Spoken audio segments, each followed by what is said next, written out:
Asalaamu calaykum waraxmatullaahi wabarakaatu. Aabba u waday carruurtiisa iyo xaaskiisa dalxiis, kadibna afka u saaray gudaha fog ee qabowyada iyo mid u dagaalamay noloshiisa iyo tan qoyskiisaba ilaa ilbiriqsigii u dambeeyey. Tani waa qisada Kim iyo qoyskiisa. Fadlan haddaad nagu cusub tahay subscribe and like waa noo muhiim, waad mahadsan tahay. Aynu bilowna mawduuceena maanta. James Kim, wiilkii Spencer Kim iyo madaxii hore shirkadda Aerospace, wuxuu dhashay August 9keedii 1971. Sidoo kale wuxuu ka qalin jabiyey dugsiga sare ee Ballard iyo kulliyadda Oberlin ee Ohio. Waxaa aad loogu yaqaanay daadihiye iyo falanqeeya barnaamijka tiknoolajiyadda ee Tech TV magaalada San Francisco. James Kim, xaaskiisa Katie iyo labadooda gabdhood ee yaryar waxay ku qaateen fasaxii Thanksgiving-ka magaalada Seattle sanadii 2006.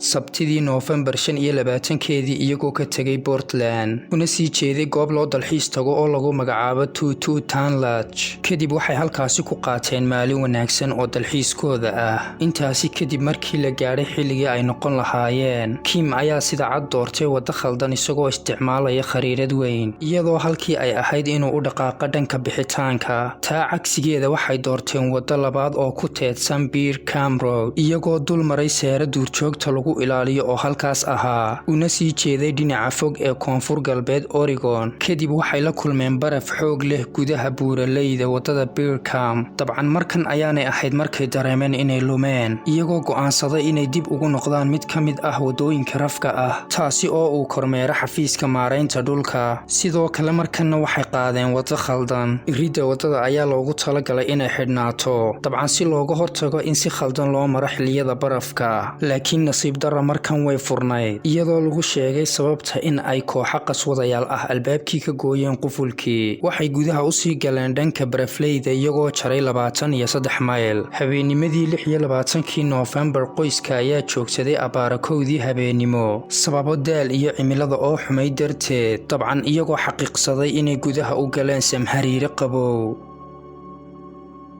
Sidoo kale baraf ayaa qariyay gaadhigii, waxayna isku dayayeen inay ku ilaaliyaan heerkulka gaadhiga gudihiisa mid dhexdhexaad ah, sababtoo ah labadooda gabdhood mid ayaa jirtay 7 bilood oo keliya. Intaasi kadib waxa dhacay dabcan waxaad adiguba ka fikirayso, iyadoo uu gaadhigii ka dhammaaday shidaalkii ama basiinkii. Kadib waxay bilaabeen inay shitaan dab, iyagoo ka dhalinaya waraaqaha wargeysyada iyo qoryo yaryar, laakiin taasi gebi ahaanba may caawin. Markanna waxay gubeen taayiradii gaadhiga si ay ugu yaraan u muujiyaan astaamaha samatabaxa.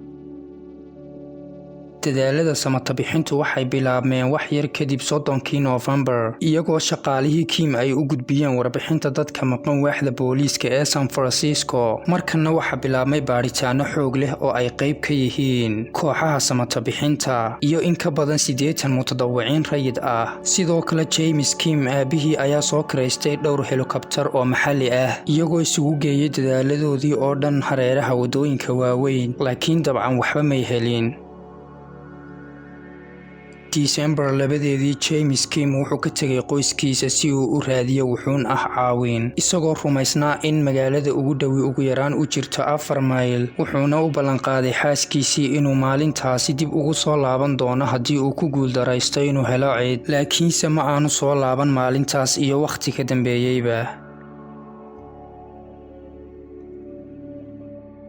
Sida cadaymuhu ay muujinayaan, Kim wuxuu dib ugu laabtay 11 mayl dhankii waddadii uu ka yimid. Dabcan markanna wuxuu ka baxay waddadii, waxaanu doortay inuu raaco dooxada waqooyi bari dhinaca buuraleyda.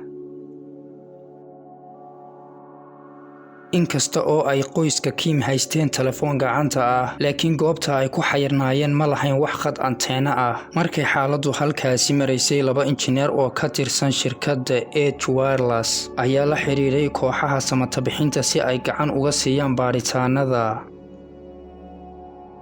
sabtidii 2 Disembar waxay bilaabeen inay baadhaan xogta goobaha looga shakisan yahay, taasi oo sidoo kale u suura gelinaysa inay helaan haddii telefoon bilaa network ah uu rabo inuu la xidhiidho goob. Galabtii 4 Disembar, John oo ahaa duuliye helikobtar maxalli ah ayaa arkay Katie iyo labadeeda gabdhood kuwaas oo ku socda wadada kuna sii jeeda gudaha barafka, iyadoo la soo badbaadiyey sidoo kalena loo wareejiyey goob caafimaad. sidoo kale saraakiishu waxay sii wadeen baadigoobka Kim iyagoo helay raadka qof u jeeda dhanka barafka, kaasi oo dhigayay gobol mar ah meel kastuu maro, taasi oo ahayd caddayn uu uga tegay qoyskiisa ama qof kasta oo soo raadiyay isaga. Arbacadii 6 Disembar saacadu markay ahayd 12 maalinimo, meydka Kim ayaa laga helay bartamaha buuraha barafleyda isaga oo dhabarka u jiifa, sidoo kalena ay ag taalo shandadiisii dhabarka, taasi oo ay ku jireen dukumentiyadiisii aqoonsiga, waxaana ku nafbaxay meel u jirta 26 kiilomitir halkii uu kaga soo dhaqaaqay qoyskiisii. sidoo kale wuxuu kaliya hal mayl u jiray hoteel halkaasi ahaa, inkasta oo la xiro xilliyada jiilaalkii, laakiin wuxuu ka heli lahaa qaar ka mid ah ilaaladii. baadhitaano lagu sameeyey meydka Kim ayaa lagu ogaaday inuu u dhintay kulka jidhkiisa oo hoos u dhacay, isagoo dabcan aanu soo gaadhin wax dhaawac ah, kaasi oo keeni kara inuu u nafbaxo. sidoo kale waxaa la caddeeyey inuu dhintay 2 maalmood kadib markii uu ka soo dhaqaaqay qoyskiisa, iyadoo qisadani gudaha Maraykanka ka noqotay mid caan ah waqtiyadaas. halkaasi ayuu ku eegyahay muuqaalkeena maanta. fadlan haddaad nagu cusub tahay subscribe and like waa noo muhiim. waad mahadsan tahay.